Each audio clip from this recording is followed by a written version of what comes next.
자, 오늘은요, 사무엘상 4장의 두 번째 시간입니다. 엘리와 그의 며느리인 비느하스 아내의 죽음입니다. 준비되셨나요? 짝수절 제가 읽고 수절 여러분이 읽는데 22절은 함께 읽겠습니다. 당일에 어떤 베냐민 사람이 진영에서 달려나와 자기의 옷을 찢고 자기의 머리에 티끌을 덮어쓰고 실로에 이르니라.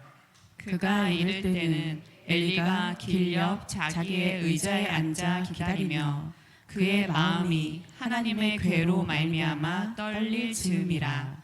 그 사람이 성읍에 들어오며 알림에 온 성읍이 부르짖는지라. 엘리가 그 부르짖는 소리를 듣고 이르되 이 떠드는 소리는 어찌 됨이냐. 그 사람이 빨리 가서 엘리에게 말하니 그때 엘리의 나이가 98세라. 그의 눈이 어두워서 보지 못하더라. 그 사람이 엘리에게 말하되 나는 진중에서 나온 자라. 내가 오늘 진중에서 도망하여 나왔나이다. 엘리가 이르되 내 아들아 일이 어떻게 되었느냐. 소식을 전하는 자가 대답하여 이르되 이스라엘이 블레셋 사람들 앞에서 도망하였고 백성 중에는 큰 살육이 있었고 당신의 두 아들 홈니와 비느하스도 죽임을 당하였고 하나님의 괴는 빼앗겼나이다. 하나님의 괴를 말할 때에 엘리가 자기 의자에서 뒤로 넘어져 문 곁에서 목이 부러져 죽었으니 나이가 많고 비대한 까닭이라. 그가 이스라엘의 사사가 된 지 40년이었더라. 그의 며느리인 비느하스의 아내가 임신하여 해산할 때가 가까웠더니 하나님의 괴를 빼앗긴 것과 그의 시아버지와 남편이 죽은 소식을 듣고 갑자기 아파서 몸을 굽으려 해산하고 죽어갈 때에 곁에 서 있던 여인들이 그에게 이르되 두려워하지 말라. 내가 아들을 낳았다 하되 그가 대답하지도 아니하며 관념하지도 아니하고 이르기를 영광이 이스라엘에서 떠났다 하고 아이 이름을 이가봇이라 하였으니 하나님의 괴가 빼앗겼고 그의 시아버지와 남편이 죽었기 때문이며 함께 또 이르기를 하나님의 괴를 빼앗겼으므로 영광이 이스라엘에서 떠났다 하였더라. 자, 이가봇이란 뜻이 뭐라고요? 영광이 떠났다 라는 뜻입니다. 자, 여러분 여기 보니까요 비대한 노인이 있었습니다. 나이는 어렸죠. 98세밖에 안 됐으니까. 그렇죠? 근데 문제는 이 엘리가요 전쟁에 하나님의 괴를 들고 홈니와 비느하스가 그 함께 전장에 나갔는데 문제는 이제 걱정이 되는 거예요. 어떤 걱정이 되냐면 하나님의 괴가 갔는데 하나님의 괴를 걱정하는 거예요. 이상하지 않습니까? 하나님의 괴가 갔는데 그 이스라엘 백성들은, 이스라엘 군사들은 다 뭐 하고 있는데 환호하며 소리 지르죠. 뭐가 왔기 때문에 하나님의 괴가 왔기 때문에 환호하면서 소리를 지른단 말이에요. 왜냐하면 하나님의 괴가 이곳에 도착했다는 건 곧 무엇을 의미하는 것 같았으니까. 그렇습니다. 승리를 의미한다라고 믿어졌기 때문에 그렇다는 거예요. 그런데 엘리는 참 둔한 노인네 같은데 그래도 지금 뭘 걱정하고 있어요? 하나님의 괴를 걱정하고 있습니다. 그런데 그 전에 사무엘에게 이미 엘리는 이야기를 들었죠. 어떤 얘기를 들었어요? 홈니와 비느하스가 죽습니다. 그들이 범한 죄 때문에 죽습니다. 이렇게 얘기했습니다. 그러니까 근데 홈니와 비느하스를 걱정할 것 같은데 하나님의 괴를 걱정을 하고 있었다. 이렇게 얘기하는 거예요. 그런데 베냐민 인지파에 속한 어떤 사람이 진영에서부터 달려나와서 도망을 친 거죠. 자기의 옷을 찢고 자기 머리에 티끌을 뒤집어 쓰고 하나님의 괴가 있는 실로까지 도착을 했습니다. 그런데 이 사람이 지금 어디를 향해 달려왔어요? 실로를 향해 달려왔죠. 그럼 누구한테 가겠다는 뜻이에요? 누구한테 가겠다는 뜻이에요? 하나님께 가겠다는 뜻 아니에요. 엘리에게 가겠다는 뜻이에요. 그러니까 이스라엘의 중심에는 지금 현재 누가 그 중심을 잡고 있어요? 엘리였습니다. 이것만 봐도 엘리가 중심을 잡고 있는 상황이라는 거죠. 그래서 무슨 일이 발생하면 누구한테 먼저 보고를 해야 되는 상황이었다? 엘리한테 먼저 보고를 하는 상황이었다. 그러니까 엘리가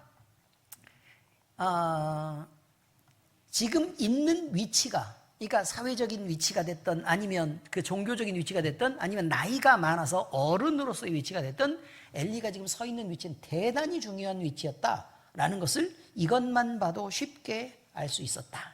그런 말입니다. 자, 그런데 소식을 전하는데 뭐라고 지금 얘기하고 있어요? 어마어마하게 큰 전쟁이 있었는데, 그런데 그 전쟁에서 엄청난 이스라엘 숫자가 다 죽었습니다 라고 얘기를 하는 거예요. 그리고 그 안에 홈리와 비느하스 당신의 아들들도 있었는데 이들도 다 죽었습니다 라는 얘기를 한 거예요.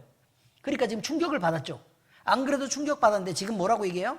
하나님의 궤도 빼앗겼습니다.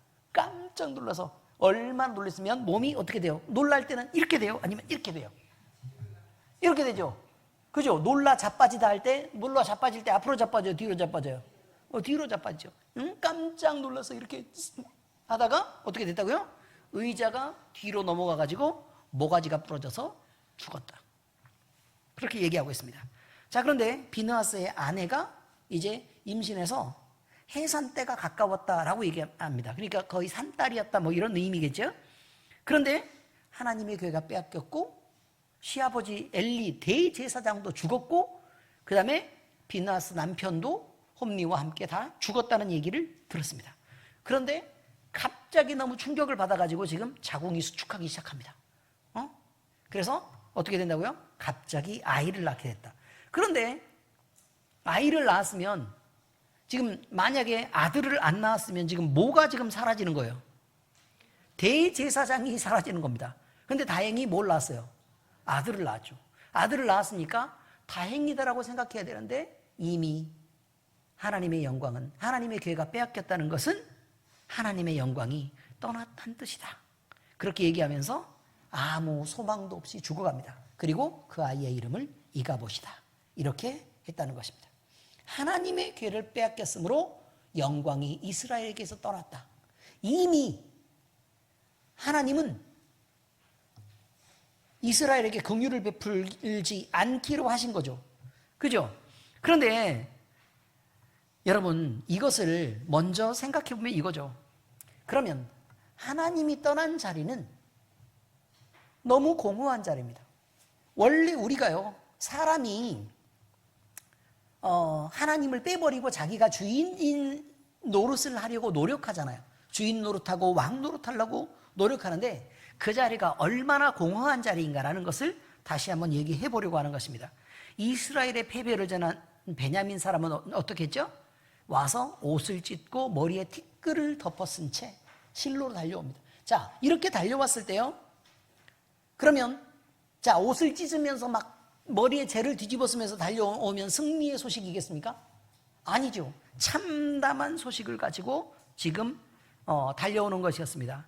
자, 그런데 길 옆 의자에서 엘리는, 그러니까 사람들이 보이는 곳, 그래서 사람들이 빨리 오면 누구라도 소식을 전하면 금방 볼 수 있는 그곳에서 자리를 잡고 그렇게 앉아 있었다. 이렇게 얘기하고 있습니다. 그런데 여기서 마음이 떨렸다라고 표현할 때 떨렸다는 거예요. 떨렸다. 그런데 이 떨렸다라는 말을 히브리어로 하라드라는 것입니다. 근데 떨렸다라는 말은 몸이 부들부들 떨렸다는 게 아니고요, 마음의 내면부터 부들부들 이렇게 떨고 있었다, 그런 말입니다. 그래서 내면이 흔들리면서 불안하다, 그런 뜻이죠. 자, 언약궤를 전쟁터로 갖고 가다니, 아니 하나님이 하나님의 궤를 실로에 있으라고 얘기했는데 사람들이 어떻게 했다고요? 그걸 갖고 갔단 말이에요. 그러니까 그것 때문에 너무너무 불안했다, 그 말이에요. 그리고 두려움이 가득했습니다. 왜요? 하나님의 명령을 따라 움직인 것이 아니고 자기들이 임의로 움직였거든요. 이해가 잘 되시죠? 자, 원래 궤가 움직일 때는 누구의 명령을 따라서만 움직여요? 하나님의 명령을 따라서만 움직이잖아요. 그런데 그들이 하나님의 궤를 임의로 움직였다는 거예요. 자, 이미 그리고 나서도 엘리는 무슨 소식도 이미 들었어요? 홈리와 비느하스가 죽는다는 소식도 이미 들은 후였다는 것입니다. 사무엘상 2장 34절에 보면 사무엘이 하나님이 말씀하신 것을 얘기를 하잖아요. 그죠? 자, 뭐라고 얘기해요? 내 두 아들 홈리와 비느하스가 한날에 죽으리니 그 둘이 당할 그 일이 내게 표징이 되리라. 이렇게 얘기했다고 사무엘이 엘리한테 전해줬잖아요. 그렇죠? 자, 엘리는 마음이 떨리고 두려웠다는 거예요. 그런데 문제는요, 엘리가 무엇을 의지하고 있었는지를 여기서 보여줍니다. 자, 잘 보세요. 하나님의 궤가 실로에 있었을 때 엘리는 어땠어요? 나태하고 그 다음에 피둥피둥 살이 찐 노인네로 그렇게 살고 있었습니다. 하나님에 대한 어떤 긴장도 그에게서는 찾을 수가 없어요. 그렇지 않습니까? 그런데 하나님의 궤가 움직여졌어요. 그러니까 하나님의 궤가 없는 곳에 있는 엘리는 어떻게 하고 있다고요? 지금 두려워서 부들부들 떨고 있다라는 거예요. 그러면 엘리가 의지하는 것은 뭐예요? 하나님이 아니라 하나님의 궤라는 것입니다. 바로 이게 중요해요. 엘리가 그러면 본인이 생각을 할 때도 그러니까 그때 당시에 있었던 많은 그 종교적인 그 습관들 말이에요. 그리고 대부분의 그 주변 국가들이 신전을 만들고 그 신전을 섬겼을 때 대부분은 다 뭐가 있는 거냐면 형상물이라는 게 존재했다는 거예요. 존재하는 형상물이 존재했으니까 엘리도 자연스럽게 뭘 하고 있었다고요? 하나님의 궤를 거기다 갖다 놓고 살아계신 하나님을 섬기는 게 아니라 뭘 섬기는 것처럼 보였다? 하나님의 궤를 섬기는 것처럼 그렇게 보였다는 거예요. 바로 이것입니다. 그런데 하나님의 궤가 빼앗겼다라는 말을 들었습니다. 그러면 이방인들 입장에서 볼 때는 뭐가 빼앗겼어요? 자기의 신전의 신이 빼앗겼다는 것과 같은 의미처럼 들린다는 거예요. 그래서 그의 무겁고 비대한 몸은 뒤로 넘어지게 됐는데, 여기서 문자적으로 무겁다 이렇게 표현된 카보드, 이것은요 영광과 같은 의미입니다. 그런데 여러분, 하나님으로부터는 영광을 그가 받았다. 그러나 정작 그에게 남은 것은 자기 몸이 피둥피둥하게 인간적으로 살찐 것뿐이었다. 제가 오늘 다이어트도 해야 되죠 라고 얘기할 때 주여라고 얘기했죠. 괜히 제가 이 얘기를 꺼낸 게 아닙니다. 괜히 얘기를 꺼낸 게 아니에요. 자기 건강도 열심히 돌봐야 됩니다. 그죠? 그런데 그냥 무지막지하게 그냥 먹는 것을 좋아하는 사람들은 건강을 돌보지 않고 그냥 먹는데 최고의 기쁨과 즐거움을 느끼기도 쉽습니다. 잠언에서도 그렇잖아요. 응? 그러니까 우리가 인생에서 즐기는 즐거움들 중에 전도서인가? 그죠, 전도사님? 네, 전도서예요, 전도서. 다 허망하다라고 해놓고 그나마 인생 가운데서 즐거움이 있는데 그 즐거움 뭐라고요? 맛있는 것을 찾아서 먹는 것이 즐거운 거다. 이렇게 얘기했다. 그래서 그 즐거움 때문에 과연 이 즐거움이 어디까지를 추구할 것인가라는 것도 여러분은 생각해야 됩니다. 그래서 즐거움이 하나님의 일을 하는 것을 가려질 정도까지 피둥피둥해져야 맞을 것인가? 라는 거죠. 그래야 되겠습니까? 그렇지 않습니다, 여러분. 먹는 것에 빠져들기 시작하면 하나님의 일을 하는 것마저 잃게 됩니다. 제가 왜 이런 얘기를 하느냐? 우리 교회는요, 그 어떤 교회보다 잘 먹고 잘 삽니다. 그렇지 않습니까? 그렇죠? 근데 전도를 하라고 했더니 여기 와서 예배도 드리고 우리 같이 하나님을 섬기면서 이렇게 행복하게 하면서 잘 살아보자. 이렇게 전도를 해야 될 텐데 늘 전도할 때 뭐라고 말씀하셨어요? 라고 물어보기만 하면 우리 교회 밥 맛있었어요. 어디 가서 먹는 것보다 밥이 맛있어요 라고 얘기하는 걸 보면 답답하기 이를 데 없었습니다. 여러분, 그런 성도들의 목사가 여기 있습니다. 의미를 잘 이해하셨죠? 우리 교회 밥 맛있다보다 이야, 우리 목사님 말씀이 성경 말씀을 풀어가는데 너무 너무너무 하나님 뜻대로 진짜 대단한 깜짝 놀랄 만한 하늘의 비밀들이 펼쳐지더라. 이렇게 얘기를 해주면 그게 사실이 아니어도 약간 과장이 보태서라도 그렇게 얘기하면 사람들이 기대감을 갖고 와서 자기 수준에 맞는 얘기를 들을 거 아닙니까? 다 듣는 거 아니어도. 그렇죠? 그래서 마치 하늘의 비밀을 모두 풀어준 것처럼 만족을 시키는 성령 하나님의 감동이 있을 거 아니라 그 말이에요. 그런 여러분, 다음부터는 밥이 맛있다보다 뭐라고 해야 된다고요? 여기에 하나님의 말씀을 풀어주는데 너무너무 재밌고 너무너무 은혜가 된다. 이제 이렇게들 말씀을 해주시면서 전도를 했으면 좋겠다 이거예요. 자, 그 다음에 또 한 가지 더 있어요.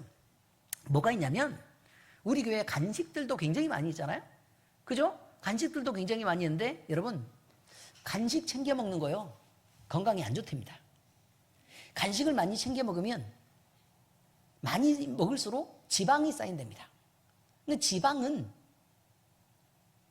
몇 가지의 원인이 되는데, 첫 번째, 나쁜 세포를 만들 수 있습니다. 암세포를 만드는 것도 지방 쪽에서부터 출발해요. 그것도 세포라. 아시겠어요? 그렇습니다. 그리고 또 지방이 있으면 염증이 많이 일어난답니다. 지방이 있으면 콜레스테롤 수치가 점점 그 나쁜 콜레스테롤 얘기하는 거예요. LDL 콜레스테롤 수치가 점점 높아져서 간에도 부담이 되고, 그리고 혈액순환도 장애가 있고, 그래서 성인병을 많이 일으킬 수 있답니다. 그러니까 지방은 안 좋잖아요. 아시겠어요? 그 다음에 뭐가 있는 거냐면 염증이라는 한자 단어를 아세요? 염증을 할 때 여러분이 그거 잘 모를 수 있어요. 염증을 할 때 염은 어떻게 써요? 염증할 때 염을 어떻게 써요? 한자로? 잘 모르세요? 구문의 집사님, 염증할 때 염자로 어떻게 써요? 나는 무슨 사학과 박사님이라 뭐든 다 알 줄 알았네, 한자에 대해서는. 염증할 때 염자는 어떻게 쓰는 거냐면 불화자 아래다 불화자를 쓰는 거예요. 아시겠어요? 맞죠? 네, 염증할 때 염이 그렇게 쓴다고요. 다시 말하면 염증은 왜 생기느냐 이거죠. 염증은 열이 차올라서 생겨요. 열이 차올라서. 그런데 열이 왜 차오르느냐? 지방이 많아서 그래요. 아시겠습니까? 그러니까 뭐가 안 좋다고요? 지방이 안 좋아요. 그래서 난 늘 서울 정서를 갖고 있다고 얘기해. 지방인 걸 내가 감춰. 아시겠죠? 운동도 열심히 하시고 건강을 잘 유지하셔서 하나님의 일을 더욱더 힘있게 잘 하시기 바랍니다. 아시겠죠? 네, 그렇습니다. 자, 여러분, 제가 그 얘기를 괜히 하는 게 아니고요. 어쨌든 먹는 것만 너무 밝히는 것도, 그리고 음식만 너무 밝히다가 몸의 건강을 망치는 것도 하나님께 영광은 아니라고 말씀드리는 거예요. 그러니까 이번 기회에 우리는 지금 금요일 날 모인 사람들은 신앙이 굉장히 좋으신 분들이 금요일 날 이 밤에 잠도 안 자고 오는 거 아닙니까? 그렇지 않나요? 네. 그렇기 때문에 이곳에 모인 분들에게는 이렇게 조금 거친 얘기를 해도 쉽게 다 용납하고 다 받아들일 줄 알고 믿고 말씀드리는 겁니다. 네, 그렇습니다. 그래서요, 여러분, 하나님의 영광을 위해서 여러분의 건강도 잘 다스려 주시기를 바랍니다. 자, 하나님이 떠나면 영광이 떠납니다. 자, 엘리의 며느리인 비느하스의 아내는요, 남편과 시아버지의 죽음이 동시에 그 소식을 듣습니다. 그리고 언약궤까지 잃어버렸다는 이야기를 듣고 충격을 받아서요, 바로 해산하게 됩니다. 너무 큰 충격을 받으면 사실 자궁이 수축해요. 예를 들어 예를 들어 어떤 부부가요, 임신한 부부가 있는데 남편하고 부부싸움을 막 너무너무 크게 해서 막 충격받으면 막 갑자기 배가 아프고 통증이 오죠. 너무 큰 충격을 받을 때는 어떤 일이 벌어지냐면 자궁이 수축해서 안에 있는 아이를 압박하는 거예요. 그래서 죽이려고 해요. 아시겠습니까? 그러니까 아이가 다 자라지 않아도 자궁을 어떻게 된다고요? 강하게 압박한단 말이에요. 자궁이 근육으로 돼 있어요. 근육으로 돼 있다고요. 그래가지고 뭐 배 나왔으니까 이것도 지방이겠지. 그렇게 하면 안 돼. 응? 배 나온다고 다 지방인 게 아니에요. 자, 자궁은 근육으로 돼 있어. 그런데 그 자궁이 심하게 압박한단 말이에요. 그럼 압박하니까 아이는 어떻게 하려고 그래요? 살라 그러죠. 그래서 부모로부터, 엄마가 스트레스를 받을 때마다 자궁이 수축하기 때문에 엄마로부터 자신을 지키기 위해서 양수라는 걸 내.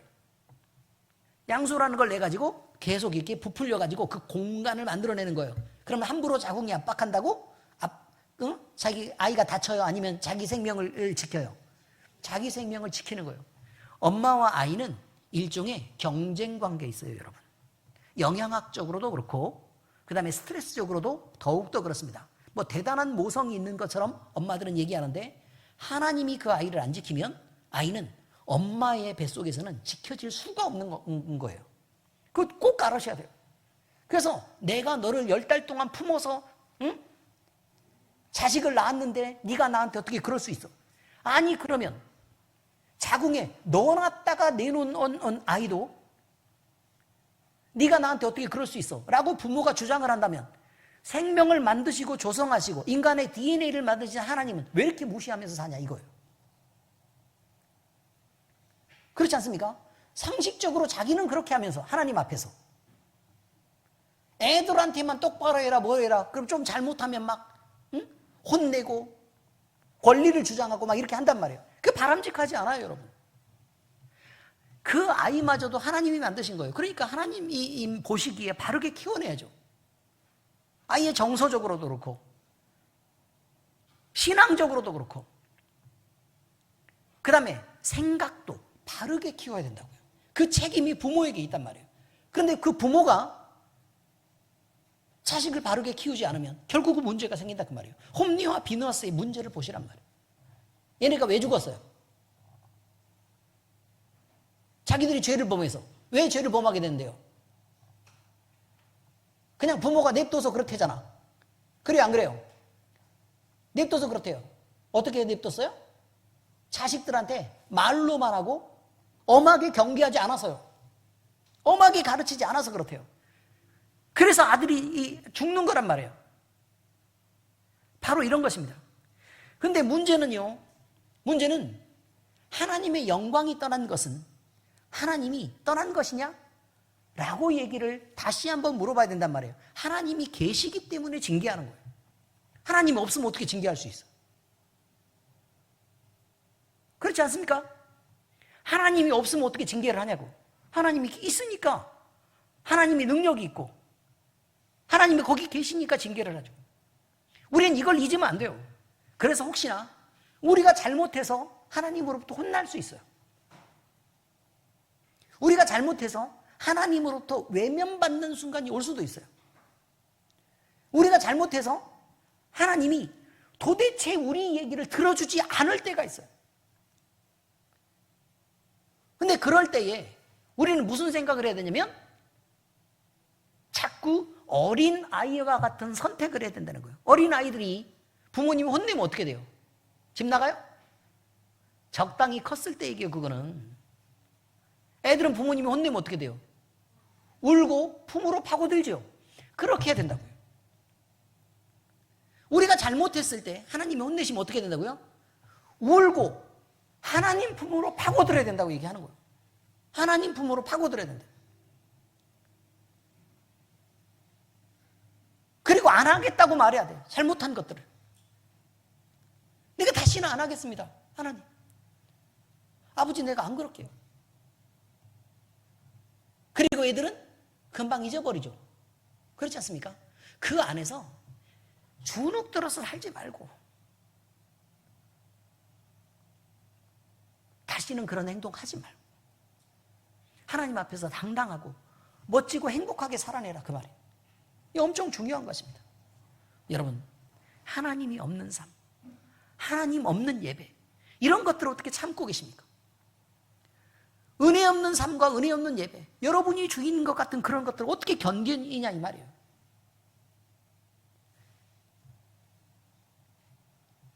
성소에는 이제 언약궤가 없습니다. 예배를 이끌 대제사장도 사라져버렸습니다. 하나님의 영광도 다 떠나고 없습니다. 하나님의 떠난 자리에 남은 것은 절망과 통곡만 남아 있습니다. 문제는 하나님이 떠난 것 아니란 말이에요. 하나님이 이스라엘에게서 영광을 거두신 거지. 이거 잊으면 안 됩니다. 여러분, 진정한 영광이 어디 있습니까? 우리가 붙드는 상징이 있습니까? 아니면 교회에 있습니까? 우리가 신앙생활 잘하면 그냥 무조건 축복받나요? 아니요. 하나님이 주시면 은혜로 받는 거예요. 그것도 은혜로 받는 거라고요. 교회에 나와서 예배 잘 드리면 하나님이 당연히 여러분이 갚아야 될 만큼 여러분이 하나님 앞에 빚을 지게 한 게 아니라 그 말이에요. 뭐 교회에 몇 번 잘 나왔는데 내가 교회를 다니는데 내가 이렇게까지 어려움을 당할 수 있습니까? 하나님이 살았습니까? 죽었습니까? 그럴 말할 권리가 우리에게는 없다고 얘기하는 거예요. 감히 누가 하나님 앞에 그런 얘기를 할 수 있습니까?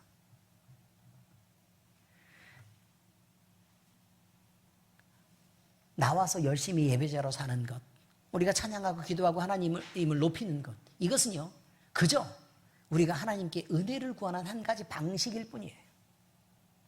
은혜를 구하는 방식일 뿐이다. 그게 당당하게 여러분이 행동했던 것들 때문에 그 결과로서 당연히 축복이 오는 거 아니라 그 말이에요. 축복하시는 건 하시든 말든 하나님 마음이에요. 그래서 하나님의 전적인 주권이 하나님이 스스로 갖고 계시다는 거예요. 중요합니다. 여러분, 그런데요, 우리가 너무 상징에 목을 메고 있는 거 아닌가라는 생각을 사실 합니다. 예를 들까요? 여러분들이 착각할 수 있을 만한 한 가지를 얘기합니다. 큰 교회, 하나님의 영광이 대단히 많이 머물고 있습니까?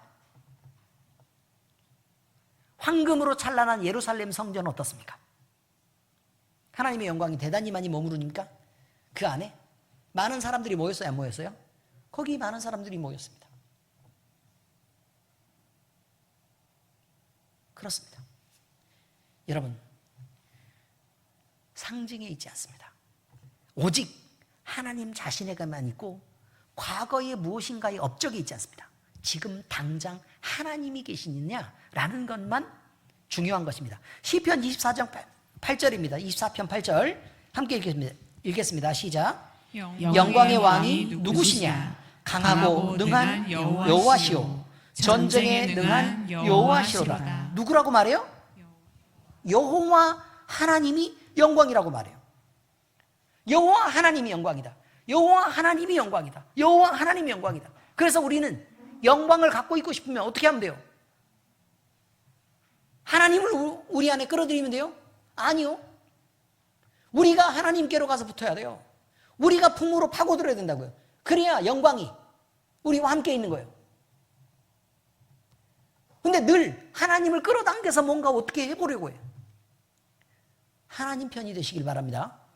자, 오늘날 교회의 가장 큰 위기가 무엇인가라는 것입니다. 여러분, 우리나라가요 전 세계적으로 굉장히 지금 현재 어마어마한 인기가 있는 나라입니다. 아시죠? 우리나라가 어마어마한 인기가 있어요. IQ 100이 넘는 나라가 거의 없답니다. 근데 우리나라는 평균 IQ가 100이 넘습니다. 그래서 우리 그 셋째 누나가 있었는데 자기 딴에는 뭐 무슨 IQ 테스트 할 때 엄청 막 아파가지고 그래서 IQ 테스트 할 때 제대로 뭐 못 봐서 88이 나왔다고 얘기하는데 여러분이 함께 기도하시는 그 교회의 목사님 말이에요.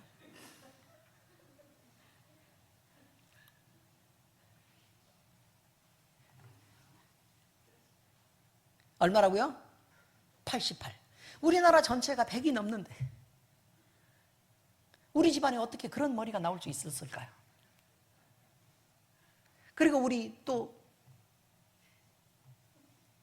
4번은 또 학교에서 맨날 꼴찌를 했습니다. 또 자기들 얘기한다고 또 설교 또 들어요. 또 반복해서 맨날 꼴찌했습니다. 근데 그 뭐라고 얘기를 하느냐? 자기는 머리는 좋은데 공부를 안 해서 그렇대. 뭐라고 얘기했다고요?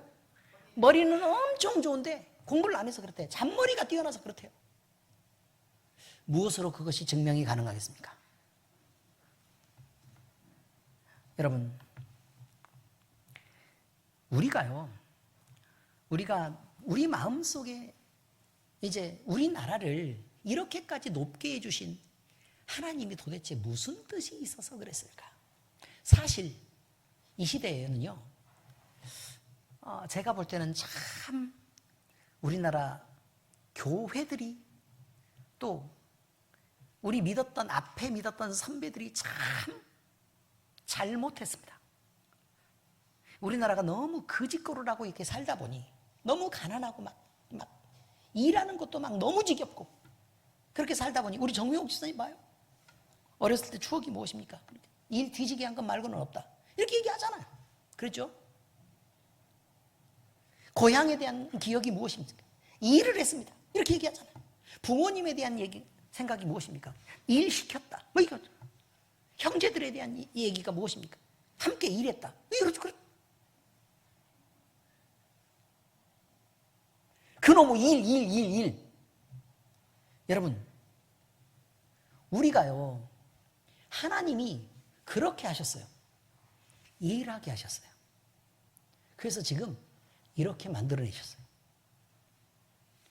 요즘 세대는요, 우리가 한탄하는 게 뭔 줄 아십니까? 일하기 싫어해요.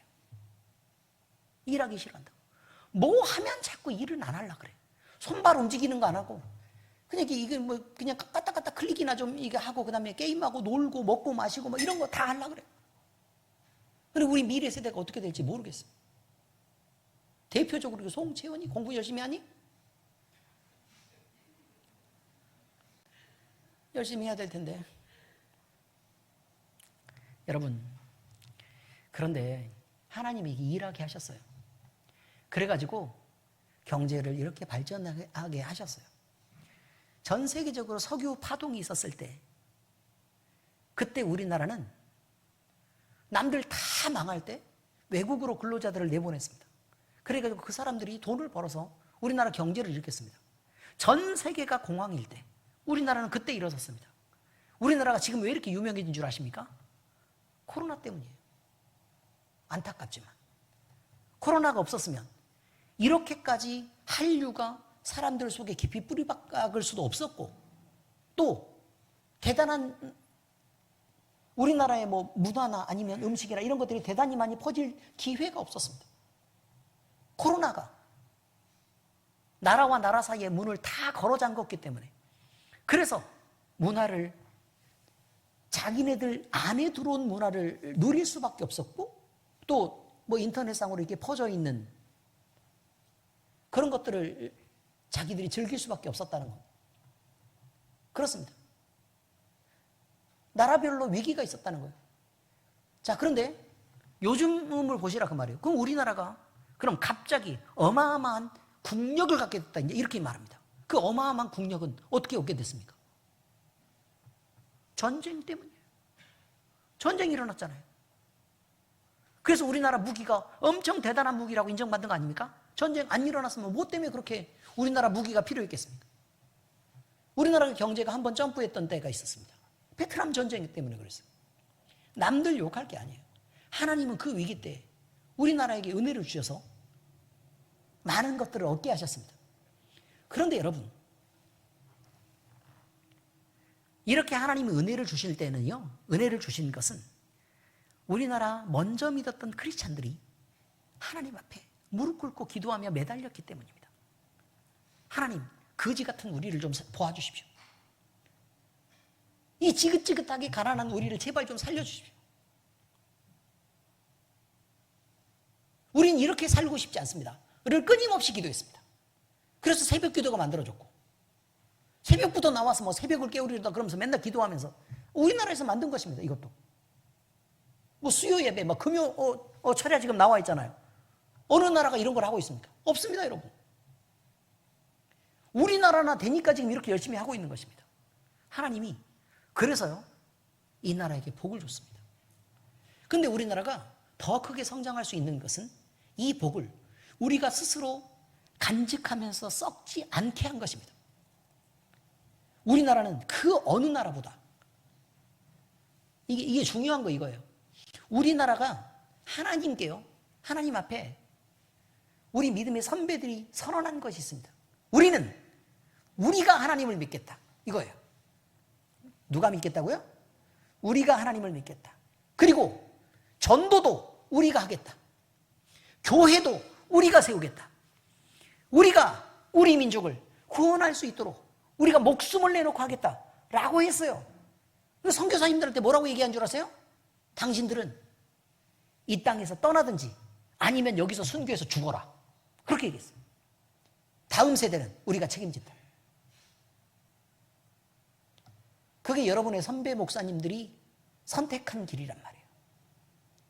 그리고 처음 평양신학교가 만들어져서 7명의 신학생이 배출됐을 때, 그때 첫 번째 신학생들부터 우리나라는 선교사를 파송한 나라예요. 우리나라에만 머무르게 하지 않고 선교사를 파송했다고요. 선교사를. 그래서 교회만 세워지면 뭐부터 하냐면 여러분들이 그렇게 부담스러워하는 선교를 자꾸 하는 거예요. 아니, 우리나라도 몇 명 없는데, 응? 우리나라도 안 믿는 사람이 엄청 많고, 우리나라도 가난해서 막 디글디글하게 막 이렇게, 응? 거짓고를 하고 있는 사람들이 얼마나 많은데, 왜 자꾸 밖으로 나가서 우리 돈 다 빼가지고 거기서 막 선교한다 그러면서 목사님들 밖으로 놀러 다니려고 그런 거 아니냐? 내가 이랬다고. 그런데 많은 선교사를 파송했고 많은 지역에서 가난한 사람들을 도왔습니다. 그랬더니 하나님은 이 나라를 이렇게 만드셨습니다. 제가요, 여러분에게 네팔 선교를 돕자고 얘기했습니다. 그렇죠? 그럼 많은 분들이 함께 동참해 주셨습니다. 교회는 자기가 받은 은혜를 자기 스스로 썩게 하지 말아야 됩니다. 비만한 것입니다. 스스로 누리려고 하는 사람들은 그 안에 많은 지방을 쌓게 되고 거기서 염증이 일어나고 화가 일어나서 거기서 암이 생기는 것입니다. 여러분이 가진 것이 비록 작은 것일지라도 하나님 앞에 내어놓고 그것을 통해서 좋은 열매를 기대하는 것, 이것이 신앙이라 그 말이에요. 언제까지 하나님이 내게 주신 축복만 기대하면서 그렇게 삽니까? 축복 줘서 뭐 하게요? 저는 축복받은 사람들한테 불안한 게 있습니다. 많은 축복을 받고 하나님 앞에서 열심히 일하지 않으면 그 축복을 하나님이 어떻게 하시겠는지 생각해 봐야 된다. 그 말이에요. 여러분은 어떻게 생각하십니까? 하나님은 어떻게 하실까요? 제일 두려운 게 재물을 빼앗는 거라고 생각하십니까? 아닐 수 있습니다, 여러분. 이것은 가벼운 것입니다. 하나님이 더 넉넉하게 돈을 많이 벌게 해가지고 그 영혼을 썩게 해서 그도 그의 자녀들도 다 돈 때문에 깔려서 죽게 되면 어떻게 합니까? 그래도 좋겠습니까? 그래서 여전히 돈을 기대하십니까? 하나님이 기뻐하시는, 하나님의 일을 하는, 하나님의 뜻을 따르는 그런 성도들이 모두 다 되시기를 예수 그리스도의 이름으로 축복합니다. 그래야 죄가 우리를 어둠으로 끌고 들어가지 못합니다. 그리고 죄를 떠나 살 수 있습니다. 하나님과 함께하며 살 수 있어야 됩니다.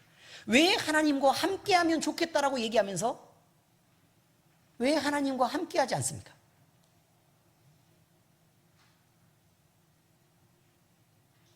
하나님이 함께하시면 좋겠다라고 말하는 사람들이 왜 하나님과 함께하지 않습니까? 왜 하나님의 궤만 붙잡고